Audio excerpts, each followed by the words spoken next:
பேச போறேன். Just 2 minutes தான் நான் பேச போறேன். ஏன்னா நான் சொல்ல போற விஷயம் உங்களுக்கு யாருக்குமே தெரிஞ்சிருக்காரு. இதை சொல்றதுக்கு நான் சரி இனினா ஒரே ஒரு கண்ட்ரி பத்தி மட்டும்தான் பேச போறேன். ஏன்னா அதுல இப்போதைக்கு நிறைய ஆப்பர்ச்சுனிட்டிஸ் இருக்கு. 12th முடிச்ச அப்புறம் நீங்க என்ன ஸ்பெஷாலிட்டிக்குள்ள போக போறீங்கன்றது நெக்ஸ்ட். பட் 2 விதமா நீங்க பிரிச்சுக்கோங்க. எல்லாருக்குமே தியரி ஸ்ட்ராங்கா படிக்க முடியாது. சில பேருக்கு தொழில் ஈஸியா கத்துப்பாங்க, டெக்னீஷியன் லைன்ல ஸ்ட்ராங்கா இருப்பாங்க. சில பேர் தியரி நல்லா படிப்பாங்க, டிகிரி வாங்கிட்டு பார்ப்பாங்க.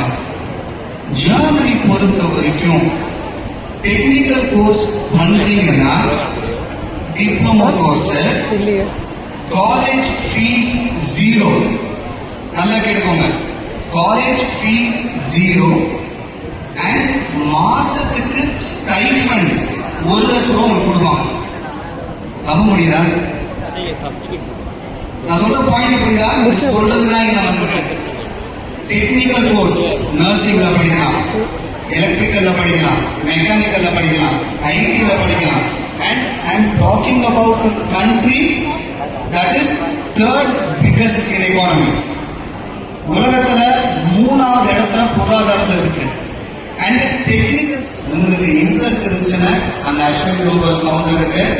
Please come get all the details. I don't want to take much more of your time. Thank you so much.